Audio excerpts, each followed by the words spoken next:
Bonjour. Merci de me recevoir. Normal. Dans le cadre du projet du site internet interdisciplinaire mené par la classe de 3e B sur la ville de Saint-Germain-les-Arpajons, nous avons souhaité vous poser quelques questions sur la ville. Pour commencer, pouvez-vous vous présenter? Oui. Donc vous voulez savoir qui je suis, d'où je viens, quel est mon parcours, quels sont mes diplômes? Pas de problème. Donc je m'appelle Norbert Santin, je viens d'avoir 61 ans, je suis issu d'un milieu modeste et je suis donc très fier d'avoir bénéficié, et vous allez voir c'est un rapport avec vous collégiens, lycéens et puis après universitaires, je suis quelqu'un qui a bénéficié de ce qu'on appelle l'ascenseur social. C'est-à-dire que je suis un enfant de la République. Parce que mes parents croyaient beaucoup dans les valeurs de l'école, donc moi aussi. Et j'ai eu à cœur, une fois que j'ai eu mon diplôme, de rendre à la République l'honneur qu'elle m'a fait. C'est-à-dire que je me suis consacré à l'éducation. J'ai trouvé des gens sur mon parcours qui se sont occupés de moi, qui m'ont rendu un peu meilleur, un peu plus intelligent, j'espère. Et donc, j'ai voulu faire pareil. Donc mon parcours, j'ai passé... Alors je suis issu de la région toulousaine. Donc je suis ce qu'on appelle moi aussi un travailleur émigré. C'est-à-dire pour trouver mon travail, je suis venu sur la région parisienne. Vous voyez, on peut être émigré au sein de son propre pays. Donc j'ai un bac A2, c'est-à-dire un bac, on va dire, lettres et latin. C'est pour ça que tout à l'heure je vous ai un peu parlé en latin. J'ai ensuite passé une maîtrise de sciences de l'éducation. J'ai fait 1 an de DEA. J'avais commencé une thèse sur les jeux vidéo. Je ne l'ai jamais fini. Parce que, à ce moment-là, j'avais un fils plus jeune, je vous dirai après ce qu'il est devenu, qui s'intéressait beaucoup aux jeux de vidéo, qui lisait peu, qui ne lisait que des revues de jeux vidéo. Et j'avais un peu peur parce que j'entendais les spécialistes qui disaient les jeux vidéo sont violents, ça rend bête, enfin, etc., etc. Donc, j'ai voulu m'intéresser à cela. Et j'avais commencé une thèse là-dessus que je n'ai jamais fini. Mais je suis sûr que les jeux vidéo, ça rend intelligent. Parce que c'est pas simplement pour ça, mais depuis mon fils, qui a fréquenté le même collège que vous, qui a fréquenté après le lycée d'Arpajon, qui ensuite a fréquenté la faculté de médecine de Paris, et est maintenant un chercheur éminent qui s'occupe du cerveau. Il est docteur en imagerie médicale, et il travaille à l'Institut du cerveau et de la moelle. Voilà, donc vous voyez, votre collège, c'est un collège d'excellence, je peux le dire. Donc j'ai été... Au tout début, j'ai été instituteur.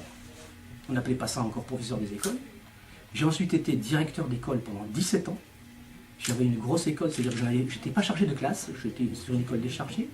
Et j'étais en même temps maître formateur, c'est-à-dire que j'avais aussi un diplôme, un nom compliqué, je ne vous le dirai pas, c'est un certificat pour former les enseignants. Et j'ai terminé les 9 dernières années, je me suis arrêté pour préparer les élections et pour assurer ce mandat que j'ai maintenant. Donc j'ai pris ma retraite. J'étais conseiller pédagogique, c'est-à-dire que je formais et je suivais la carrière des jeunes enseignants. C'est-à-dire je formais les jeunes professeurs. Voilà, donc j'avais un métier. Parallèlement à ce métier, j'avais aussi un engagement fort. J'étais président, j'ai arrêté aussi pour devenir maire, j'étais président pour l'Essonne de la Mutuelle Générale de l'Éducation Nationale. C'est-à-dire c'est une mutuelle qui s'occupe de santé. Et donc je gérais un peu plus de 60 000 personnes au niveau assurance santé. Je suis jusqu'à la fin de l'année conseiller à la caisse primaire d'assurance maladie de l'Essonne. J'arrête ce mandat pour me consacrer uniquement au mandat de maire que j'ai actuellement et de vice-président de la communauté de l'Arpajonnais. Je suis en charge de la vie économique. Voilà donc pour mon parcours. Je ne suis pas un politicien de carrière, mais je me suis toujours intéressé à la politique. Mon premier mandat remonte à 1983. En 1983, j'ai été élu pour la première fois conseiller municipal. Et je me rappelle, une petite anecdote, vous allez trouver que je suis prétentieux, mais je vous le dis quand même. Donc j'étais jeune, un peu plus jeune que maintenant. Et un préfet est venu un jour pour inaugurer le dojo, c'est-à-dire le gymnase que vous connaissez à côté de l'Intermarché. Le préfet nous a accueillis, on est allé à pied, à ce moment-là on était dans l'ancienne mairie, qui est l'ancien bâtiment en face, on n'avait pas encore cette mairie ici. Le préfet qui est venu donc, pour inaugurer a fait le tour et s'est adressé au maire de l'époque en me voyant en disant « Ah, monsieur le maire, vous avez là le futur maire de demain. » Ça m'était resté dans l'esprit, parce que je me suis dit, bon, mon jeune âge, j'ai trouvé que j'étais un peu jeune dans la politique, mais que je m'intéressais. Donc voilà. Il a fallu que j'attende quand même quelques années pour le devenir. Je suis pour le moment, je vous ai expliqué pourquoi je dis pour le moment, sans étiquette. Parce que pendant 18 ans, jusque dans les années 2000, j'ai été membre d'un parti politique. Je n'en suis plus membre. Donc en même temps, j'ai repris toute ma liberté. Je suis donc sans étiquette. Ça ne veut pas dire que je ne fais pas de politique. Mais je fais toutes les politiques. Et j'ai avec moi une équipe plurielle. C'est-à-dire que j'ai des gens de tous bords avec moi, qui font comme moi, qui ne font pas de politique. On s'est mis ensemble autour d'un projet, d'un programme, pour gérer la commune. Un peu comme font les Allemands. Les Allemands, quand ils sont en crise, ils font ce qu'on appelle l'union sacrée. C'est-à-dire qu'on fait fi des appartenances politiques, on veut redresser le pays, on se met tous ensemble. En France, on a beaucoup de mal. Ce que j'ai réussi à faire là, ça fait longtemps que je le prône en France, et chaque fois que ça se passe un peu au niveau du gouvernement, on traite les gens de traîtres. Alors je ne vous donnerai pas les exemples, mais votre professeur sait à qui je fais allusion, alors que c'est des gens qui ont décidé de mettre leur service au service de l'intérêt général. Il y a des gens intelligents partout, quels que soient les bords. Il y a aussi des gens stupides partout. Bon, il ne faut pas être borné, il faut être tolérant, et on peut travailler ensemble. La preuve. Voilà. Pourquoi avez-vous voulu devenir maire? Pourquoi maire et pas un autre poste? Parce que maire, c'est le mandat, le mandat où on est le plus près des gens. C'est vraiment la proximité avec les gens. Chaque fois qu'il y a quelque chose qui ne va pas, les gens viennent voir le maire. Donc, ça, c'est passionnant. C'est usant, mais c'est passionnant aussi. C'est le seul mandat où il y a autant de proximité. Quand vous êtes conseiller général député, vous êtes éloigné du peuple. Vous n'avez qu'à voir nos présidents de la République. Eux, ils sont complètement coupés du peuple. Parce qu'ils ont autour d'eux une bulle de conseillers. Nous, les maires, non, pas du tout. On reçoit régulièrement les gens, heureusement. Alors, c'est pas facile, parce que souvent, quand on reçoit les gens, c'est qu'ils sont pas contents. Donc, on peut répondre à leurs demandes, et quelquefois, on ne peut pas. Ça dépend aussi des moyens qu'a la mairie. Voilà. Donc, c'est le seul mandat où on est aussi près des gens. Donc, c'est pour ça que c'est un mandat qui est riche.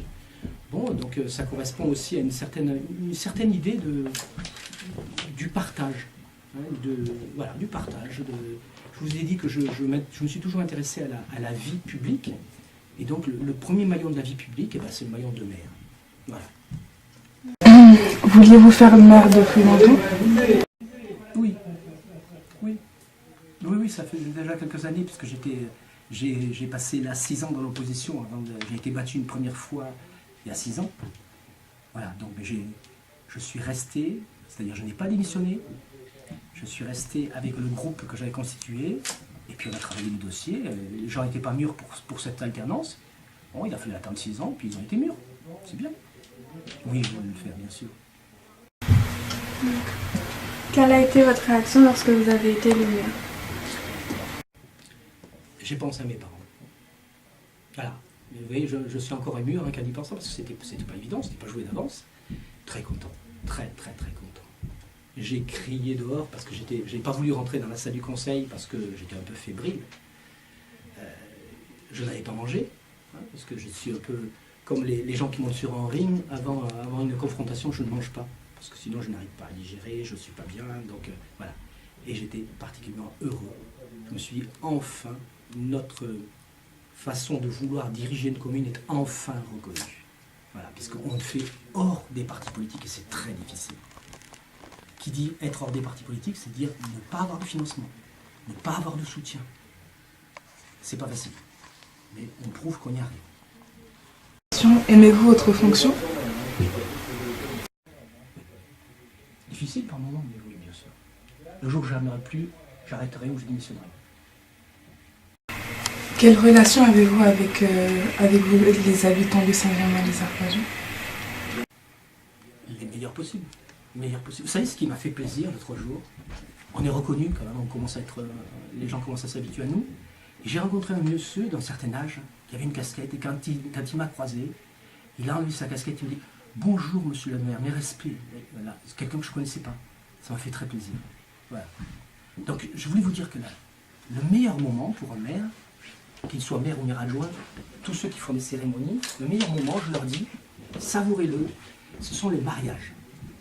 Les mariages, c'est un moment où les gens sont heureux, ne critiquent pas et n'ont rien à vous demander. Donc c'est les meilleurs moments pour un élu que de célébrer les mariages. Voilà. Donc je peux vous dire que je célèbre tous les mariages que je peux. Et on en a beaucoup. Est-ce que vous célébrez des mariages et refuseriez-vous de célébrer des mariages homosexuels? Bien sûr que non. Je suis l'élu de tous. Le problème s'est posé.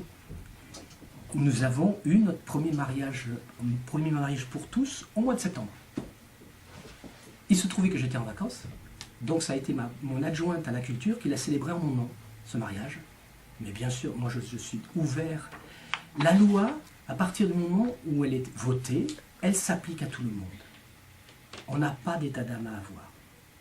Voilà, je n'ai pas d'état d'âme, bien sûr. Je célèbre tous les mariages et j'en suis très content, très fier, bien sûr. Pour les prochaines élections, comptez-vous vous représenter? Je sais pas. Je sais pas. Pour le moment, j'ai dit un mandat. Je sais pas. Vous ne l'envisagez même pas? On verra. Pour le moment, dans 5 ans, j'aurai 66 ans. Vous savez, il y a une vie. Après la politique, il y a aussi une vie de famille. Et j'aimerais un peu profiter de ma vie de famille. Voilà. Parce que la vie, si j'ai un conseil à vous donner, vivez au maximum votre vie. Profitez de tous les jours. Hein. Le carpe diem, on vous en parlera. C'est important. La vie passe très très vite. Très très vite. Donc, puis on n'en a qu'une. À moins qu'on soit croyant, ça c'est chacun, c'est votre domaine personnel. Donc la vie passe vite. Et on voit ses enfants grandir très vite. Moi j'ai mon fils qui est déjà très très grand, j'ai des petits-enfants, donc c'est là où on s'aperçoit que, puis quand on voit les photos, j'ai horreur de voir les photos, on se voit jeune, puis tout d'un coup, on se dit mais il y a tant de temps qui est passé, combien il me reste à vivre? Difficile ça, difficile. J'ai pas peur de la mort, mais bon, j'aimerais que la vie dure le plus longtemps possible. Je pense qu'on a fini. Merci de nous avoir reçus. C'est un vrai plaisir. Merci à vous, merci beaucoup à vous. Et bien bravo encore à votre professeur et à vous-même. Merci. Merci.